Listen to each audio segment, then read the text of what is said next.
ان سازشوں کے مرکز میں بیٹھے ہوئے تھے۔ کل میں نے آپ کے سامنے وعدہ کیا تھا کہ میں آپ کو کوفہ کے چند حالات بتاؤں۔ یہ کوفہ کوئی پرانی بستی نہیں تھی، اس کی ابتدا 17 ہجری میں ہوئی، رسول کے بعد، کیونکہ یہ جگہ جو تھی، یہ کوفہ جہاں پہ یہ جگہ ہے، یہ جگہ بڑی موزوں تھی۔ یمن، فلسطین، خلیج فارس، ایران، یعنی کہ اسے شط العرب عرب کہا جاتا تھا۔ یہاں سے مختلف ملکوں کو رستے جاتے تھے۔ یہ ایک ایسا مرکز تھا جہاں پہ تمام ملکوں میں جہاں جہاں فوجیں بھیجی جا رہی تھی انہیں اچھی طریقے سے مانیٹر کیا جا سکتا تھا۔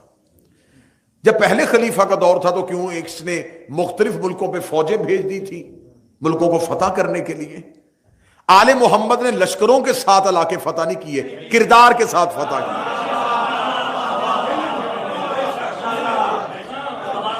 کیونکہ تلوار بدن کو جھکاتی ہے، کردار نفس کو، دل کو تمہارے دامنے جھکا دیتا ہے۔ اب جب انہوں نے کوفہ کی تو سعد بن ابی وقاص جو تھا، اس نے 17 ہجری کو اس شہر کی بنیاد رکھی تھی۔ اس نے 1,00,000 جھونپڑیاں عارضی طور پہ یہاں قائم کی تھی فوجی کیمپ بنانے کے لیے۔ یہ اپنی آرمی کی ایک چھاؤنی وہاں بنانا چاہتے تھے کہ ہم اس علاقے میں بیٹھ جائیں تاکہ یہاں سے مختلف ملکوں کو فتح کرنے کے لیے آسانی ہو سکے۔ یہ 17 ہجری کو اس کی بنیاد رکھی گئی۔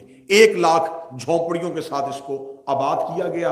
بعد میں 2 طرح کی روایات ہیں، ایک یہ تھا کہ تیز بارش کی وجہ سے، ایک ہے کہ آسمانی بجلی گرنے کی وجہ سے وہ جھونپڑیاں جل گئی، تو پھر وہاں پر پکے مکان بنا کے فوجیوں کو رہنے کی جگہ دی گئی۔ ایک بات آپ ذہن میں رکھیے گا، اگر آپ تہذیبوں کا مطالعہ کریں تو یہ بات سننے میں، آپ کو دیکھنے میں، مطالعے میں ضرور ملے گی کہ جہاں مختلف تہذیبوں کے لوگ آباد ہوں وہاں امن بڑی مشکل سے ہوتا ہے، کیونکہ کوئی تہذیب دوسرے کو ماننے کے لیے تیار نہیں۔ جتنا میں نے اپنی زمانہ طالب علمی سے لے کے اب تک تہذیبوں کا مطالعہ کیا ہے تو مجھے نظریات پہ لڑائیاں کم نظر آئی ہیں، ذاتیات کی لڑائیاں زیادہ نظر آئی ہیں۔ اگر آپ آج بھی دیکھ لیں تو آج بھی آپ کو جو لڑائیاں نظر آئیں گی یہ نظریات کی نہیں ہے۔ آج آپ کو ایک گلی میں 2 مسجدیں اور ایک شہر میں اگر 6 امام بارگاہ نظر آئیں تو قطع نہ سمجھیے گا کہ وہ علی کو نہیں مانتے اور یہ علی کو مانتے ہیں۔ یہ سب کچھ ذاتیات کی وجہ سے ہوتا ہے۔ یہ ایک حقیقت ہے جس کو باہر صورت ہمیں ماننا پڑے گا۔ اب جہاں پر مختلف تہذیبوں کے لوگ آباد ہوں وہاں پر ہر وقت خطرہ رہتا ہے، وہاں پر امن بڑی مشکل سے قائم ہوتا ہے۔ اب یہاں پر کیونکہ مختلف، کوئی فوجی کہیں سے، کوئی فوجی کہیں سے، کوئی فوجی کہیں سے، انہیں آباد کیا گیا۔ جو آباد ہوا اس نے دیکھا کہ اچھی رہنے کی جگہ ہے، اس نے اپنی فیملی کو بلا لیا، اپنے خاندان کو بلا لیا۔ مختلف جگہوں سے لوگوں نے نقل مکانی کرتے کرتے کرتے اس شہر کو آباد کر لیا۔ جب اس شہر کو آباد کر لیا تو اب اس شہر پہ ایسے ایسے لوگ تھے کہ مثلا اگر آپ عرب میں مکہ میں چلے جائیں تو اس میں چند قبیلے تھے، مدینہ میں چند تھے، اس میں چند قبیلے نہیں تھے، اس میں عرب کے تمام قبائل کے لوگ رہتے تھے۔ اب جب عرب کے تمام قبائل کے لوگ رہتے ہوں تو وہاں پر ایک قبیلے کو دوسرے قبیلے کے مخالف اکسا لینا، ان کو ان کی حمایت میں لے کے آنا، یہ بڑا آسان کام تھا۔ اور ہو بھی وہ سارے کے جو لڑنا جانتے ہوں، یعنی کہ ہیں بھی سارے جنگجو، اور سارے ہی جنگجو وہاں پہ ہیں اور مختلف قبائل کے ہیں۔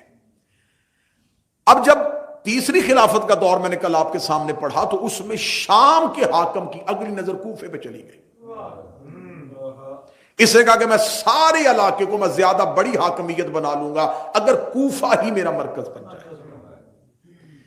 اب اس کی نظریں کوفہ پر جمی ہوئی تھی، اور تیسری خلافت کے دور میں اس کے لیے رستہ ہموار کر دیا تھا کہ کوفے میں ایک انتہائی بد کردار شخص کو کوفے کا گورنر بنا دیا تھا. اسے اسلام کے ساتھ کوئی غرض ہی نہیں تھی. وہ کہتا تھا کہ بس مجھے جتنی بھی عیاشی مہیا ہو سکے وہ کرو، جو جس نے کرنا ہے وہ کرو. اب امیر المومنین کا جب دور آتا ہے تیسری خلافت کے بعد، اب امیر المومنین مدینہ سے نکل آتے ہیں، اپنا تخت حکومت عارضی طور پہ کوفے بناتے ہیں، کیونکہ امیر المومنین شام فتح کرنے آئے تھے. شام میں امیر المومنین نے 4 قاصد پہلے بھیجے تھے کہ کیونکہ اب مرکز میں میری حکومت بن گئی ہے اور تو نے ہر دور میں مرکز کی حکومت کو ماننا ہے تو میری حکومت کو بھی مان. اب دیکھیے گا کتنی ناانصافی ہے کہ اس نے علی سے پہلے والی حکومت کو مانا ہوا تھا. جو ہی منبر پہ علی آئے اس نے کہا میں علی کی حکومت کو تسلیم نہیں کروں. اس نے مولا علی کی حکومت کو جب تسلیم کرنے سے انکار کر دیا تو مولا امیر المومنین کوفہ آ گئے. اب کوفہ آنے کی دوسری وجہ بتاؤں میں آپ کو.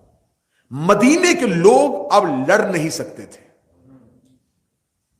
ان کے بزرگوں نے بدر لڑی ہوئی تھی، احد لڑی ہوئی تھی، خیبر خندق یہ اتنی جنگیں لڑ چکے تھے کہ اب ان میں جنگ لڑنے کی ہمت ختم ہو چکی تھی.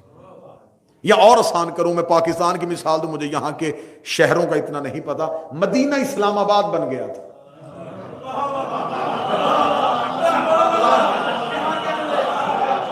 ہاں وہ سکون سے رہنا چاہتے تھے، وہ وی آئی پی ہو گئے تھے. یقین کیجئے کہ آپ عربوں کی تہذیب پڑھ کے دیکھیں، ان میں سے محبت کے ساتھ جنگ کرنے والوں کی تعداد کم ہوتی تھی. لالچ، کیونکہ جنگ ان کا پیشہ تھا. بھئی جنگ ان کی جاب تھی، یہ لڑتے تھے، مال غنیمت لوٹتے تھے، گھر لے آتے تھے. اب انہوں نے اتنی جنگیں لڑی اور جتنی جنگیں اسلام نے لڑی وہ ساری فتح ہوئی تھی.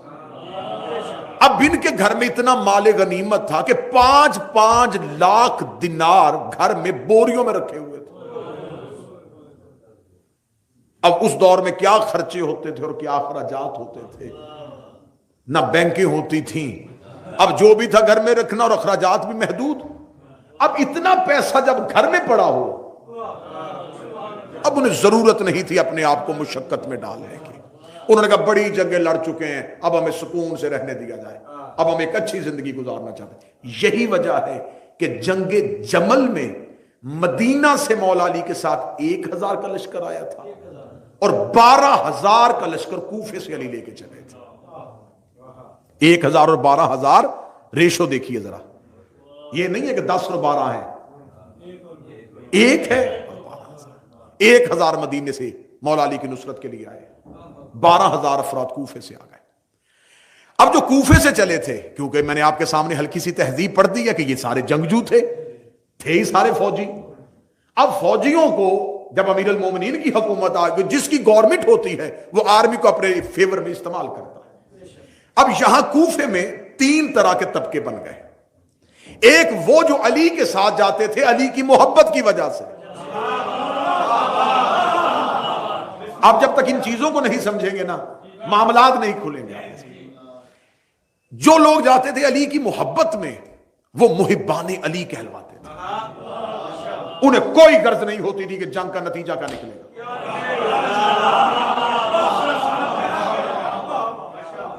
ضرور سارے حضرات مل کے بلند آواز سے پڑھیے گا اللہم صلی علی محمد. ماشاءاللہ جی 2 دن کی غیر حاضری کے بعد آج ڈاکٹر صاحب بھی تشریف لے آئے ہیں. مولا آپ کی آمد قبول فرمائے. متوجہ صاحب. اب ایک طبقہ محبان علی، ایک وہ جو علی کے ساتھ بطور علی کو حاکم سمجھ کے جاتے تھے. بات سمجھ میں نہ آئے تو میں بالکل برادرانہ طور پہ کہوں گا کہ آپ جہاں بیٹھے وہیں سے ہاتھ کا اشارہ کیجئے گا اور کہیے اس بات کو دہرائیے گا، میرے ذہن میں بات نہیں آئی. میں کوشش کروں گا اس کو سلیس کر کے جب تک آپ مطمئن نہ ہو اس کے آگے نہ بڑھا. ایک محبت علی میں چل رہے تھے، ایک طبقہ وہ تھا جنہیں محبت نہیں تھی، بطور علی کو حاکم. گورنمنٹ علی کی ہے، ایگزیکٹو آرڈر ہے علی کا، جانا پڑے گا بھائی. اب علی کو حاکم سمجھ کے جا رہے تھے. تیسرا طبقہ نہ حکومت کی وجہ سے نہ محبت کی وجہ سے، دولت کی وجہ سے. اب کوفہ 3 طبقوں میں تقسیم ہو گیا. مولا امیر المومنین جب پہلی جنگ کرنے کے لیے گئے، اب جو محبان علی تھے وہ اول دستے میں لڑ رہے تھے، اور علی جنگ کی حکمت عملی بھی ایسے بناتے تھے کہ امیر المومنین ہمیشہ اول دستے میں اپنے محبت کرنے والوں کو رکھتے تھے جن پہ یقین تھا کہ ان کے پاؤں نہیں اکھڑنے.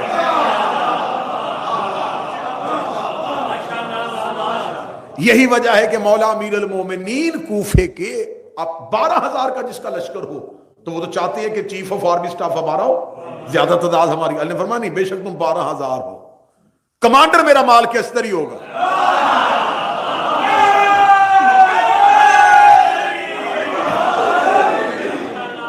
مال کے استر صفی اس انداز سے بناتے تھے محبتوں کے لحاظ سے. اور مولا امیر المومنین کے ارد گرد جو پہرا ہوتا تھا وہ صرف علی کے بیٹوں کا ہوتا تھا.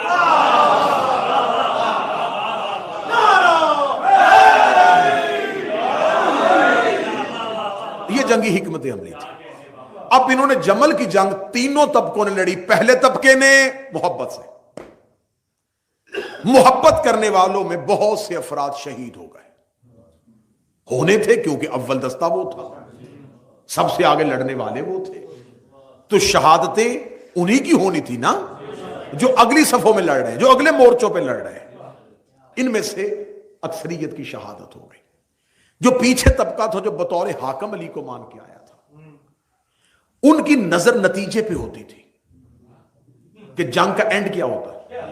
اگر معاذ اللہ علی جنگ ہار جاتا ہے تو ہم تو فوجی ہیں نا، ہم نے تو حکومت ہی کو ماننا ہے.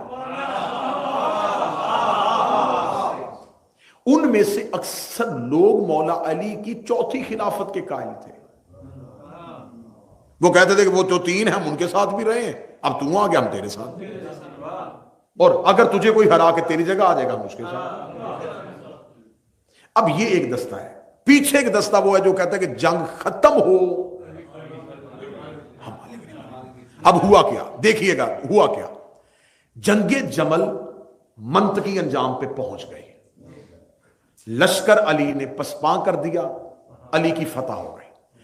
فتح ہوتے ہی مولا علی نے اعلان کیا خبردار ان کا کوئی مال نہیں لوٹے گا.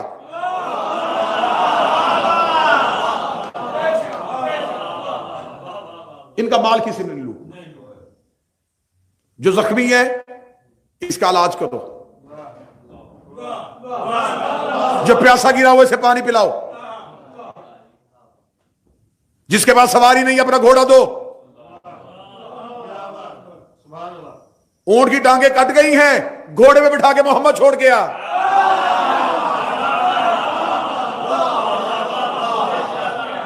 اب یہ طریقہ کار جنگ میں عربوں نے نہیں دیکھا. انہوں نے کہا یہ کیسی بات ہے، لڑ لڑ کے مر گئے، اخیر ہوئی تو یہ کیا. اس نے کہا کیا یہ علی کیا کیا؟ فرمایا میں صرف حاکم نہیں امام بھی ہوں.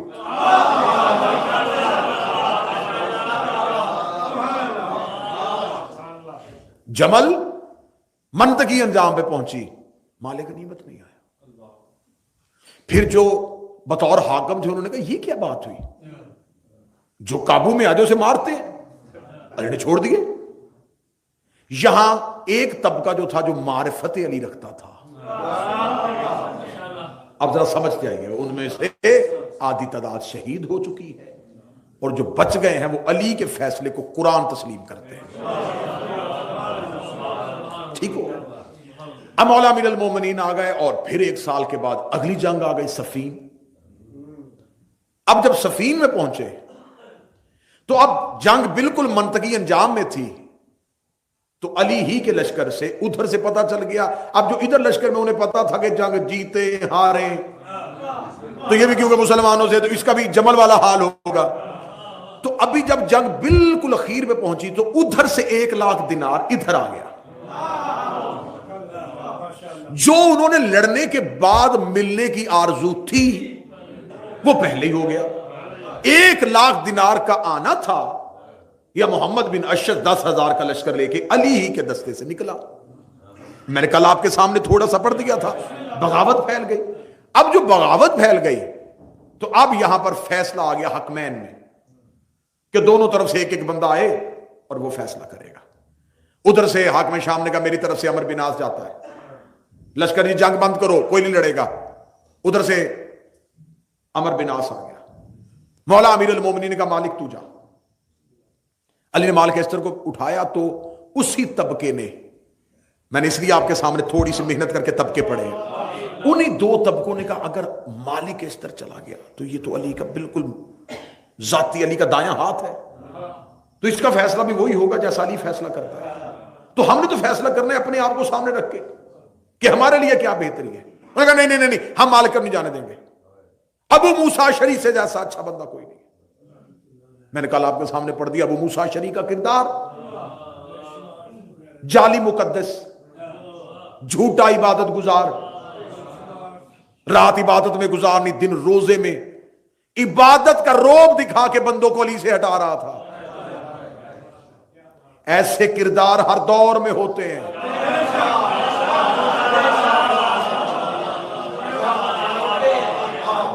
کبھی بھی کسی بندے کے ظاہری زہد عبادت اور تقوی پہ نہ جانا, یہ دیکھنا یہ علی سے کتنا مخلص ہے.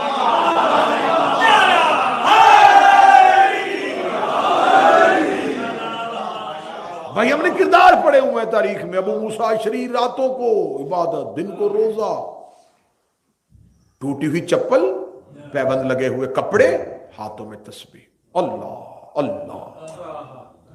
لوگ اس کی پرہیزگاری سے اتنے متاثر ہو گئے, انہوں نے کہا یہ تو بہت عبادت گزار. انہوں نے کہا ابو موسیٰ اشعری انتہائی دنیا دار بھی نہیں ہے. جو ہی انہوں نے کہا ابو موسیٰ اشعری سے بہتر کوئی نہیں ہے, امیر المومنین خاموش ہو گئے. امیر المومنین نے کہا تم نے جیتی ہوئی جنگ کو پلٹ دیا ہے. جو ہی ابو موسیٰ اشعری پہنچا تو اب دونوں طرف سے اتنا شور مچ چکا تھا کہ امیر المومنین کا فیصلہ رمضان تک معلق, رمضان معطل کرو, رمضان کو فیصلہ ہوگا. چلو لشکر اپنا اپنا واپس جائے, رمضان کو حکمین فیصلہ کریں گے اور پھر یہ جس کو ٹھیک کہیں گے خلافت اس کو دے جائے گی. اب یہ تو لشکر ٹوٹا ہوا واپس آ رہا تھا. آپ کیا سمجھتے ہیں کہ یہ بھی دل میں علی کی محبت لے کے آ رہا تھا؟ انہیں کہا لڑے, اخیر میں یہ کیا ہو گیا. اب یہ واپس آ گئے.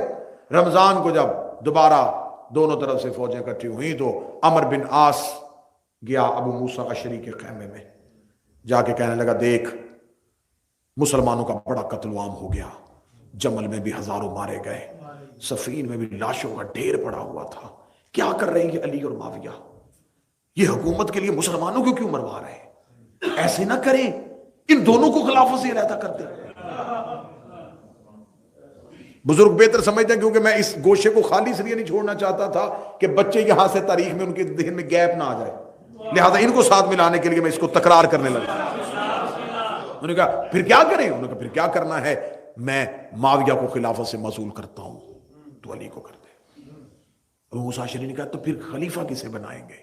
اب اس نے دیکھنا تیز کتنا تھا, نام نہیں, شاطر تھا نا, اس نے نام نہیں لیا. کیا لگا کسی پرہیزگار کو دیکھیں گے جو بڑا اچھا عبادت گزار ہو, جس کو دنیا سے کوئی رغبت نہ ہو, کوفے کے لوگ بھی اسے مانتے ہوں. ابو موسیٰ اشعری کان اٹھا رہا تھا کہ خلافت میری طرف آ رہی ہے. کیا لگا تو ایسا کر سکے گا؟ اسے کہا پھر کیا کروں, لوگوں کو قتل کرواؤں؟ ہم نہیں چاہتے, لیکن یہ بات صرف تیرے اور میرے درمیان ہے. جو ہی ممبر پہ جانے کا وقت آیا تو امیر المومنین نے اپنے سپاہی سے کہا ابو موسیٰ اشعری سے کہے کہ پہلے تو بول, پہلے اس کو بولنے دے, امر بن عاص کو پہلے یہ بولے گا. جب کہا نا پہلے اسے بولنے دے, تو علی کے سپاہی نے آ کے ابو موسیٰ اشعری کے کان میں کہا کہ علی فرما رہے ہیں کہ پہلے تو نہ ممبر پہ جانا, پہلے اسے جانے دے. اس نے عمر بن عاص سے کہا چل علی کا حکم آ گیا, پہلے تو بول. اس نے کہا آپ جیسے بزرگ کے ہوتے ہوئے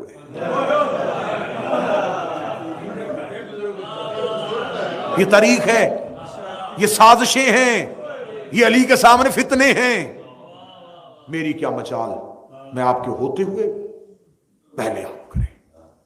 وہ آیا اور اس نے آتے ہی ابو موسیٰ اشعری نے، اب ڈر بھی تھا کہ علی کے محبت کرنے والے بھی کھڑے ہیں، اس نے اپنی انگوٹھی کو اتارا انگلی سے، اس نے کہا میں نے علی کو خلافت سے نکال دیا. مسجد میں شور مچ گیا. کیا ابو موسیٰ اشعری کیا کہہ رہا ہے؟ شور و غل کی آواز آئی، یا عمر بن عاص نے دھکا دیا ابو موسیٰ اشعری کو، بوڑھا تھا، زمین پہ گرایا، خود کھڑا ہو کر لگا میں نے معاویہ کو خلافت کے ساتھ جوڑ دیا.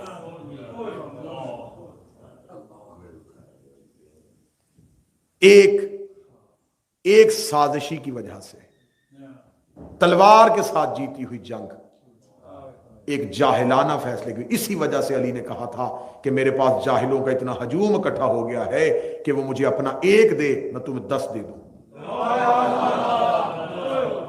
انہوں نے کہا علی کیا ہم حق پہ نہیں ہیں؟ فرمایا تم حق پہ ہو کے منتشر ہو، وہ باطل پہ ہو کے متحد ہے.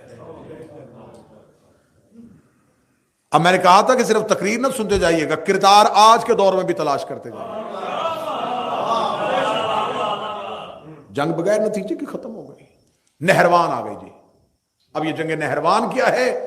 اس میں یہ جو دو طبقے میں نے آپ کے سامنے اتنی محنت کر کے پڑھے ہیں، انہی دونوں طبقوں نے ایک لشکر ترتیب دیا جسے کہا گیا خوارج، جس کی نشانیاں نبی نے اپنی حدیث میں بتا دی تھی.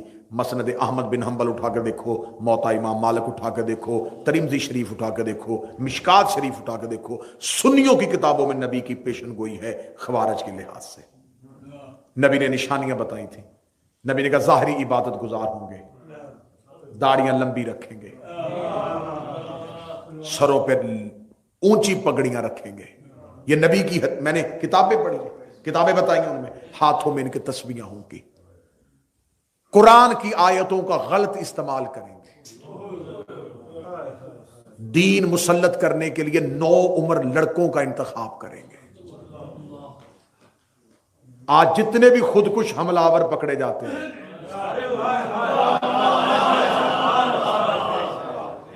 کچے ذہن، رسول نے فرمایا کچے ذہنوں کو یہ دین کے خلاف استعمال کریں گے، فتنے اٹھائیں گے.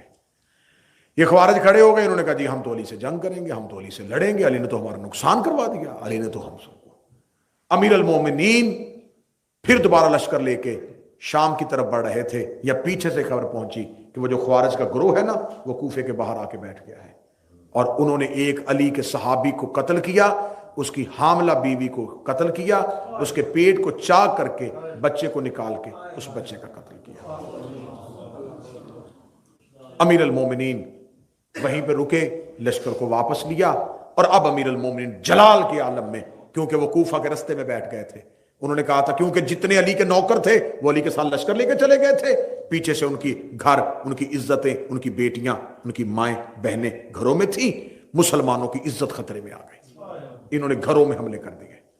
یہ ٹوٹ پڑے کوفہ میں علی کے شیعوں کے گھر پہ کہ اگر علی شام کی جنگ سے باز نہ آیا تو ہم کوفے کو تہہ و تیگ کر دیں گے. اب ادھر شام کا فتنہ، پیچھے کوفے سے فتنہ اٹھ کے کھڑا ہو گیا. امیر المومنین نے گھوڑے کا رخ موڑا، امیر المومنین نے نہروان کی طرف لشکر کا رخ کر دیا. جب لشکر کا رخ کیا تو امیر المومنین نے ایک سپاہی کو بھیجا، جا دیکھ کیا ان کا لشکر کتنا ہے. اس سپاہی کو بھی خرید لیا گیا، اور اس نے مولا علی سے جا کے کہا اے علی، لشکر نہر کے اس طرف چلا گیا ہے. یہ چاہتے تھے کہ علی اپنا لشکر لے کے نہر کے ادھر جائے کیونکہ وہ ادھر موجود تھے. علی فرمایا میں کہہ رہا ہوں وہ ادھر ہے. تاریخ کہتی ہے اور سب 6 سپاہی بھیجے، 6 کے 6 نے آ کے کہا لشکر ادھر ہے. علی فرمایا لشکر ادھر ہے. آخر ایک سپاہی علی کے لشکر میں، اب میں تاریخ کے کردار پڑھوں، علی کے لشکر میں آ کے اس نے کہا اے علی، میں تیرے لشکر میں جا رہا ہوں، اگر میں تیرے ساتھ چلا اور لشکر ادھر نہ ہوا تو میں قسم کھاتا ہوں کہ میں تجھے قتل کروں گا.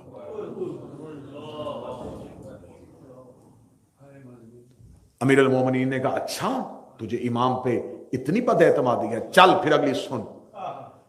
ان کے 10 سے زیادہ بچیں گے نہیں، میرے 10 سے زیادہ مریں گے نہیں۔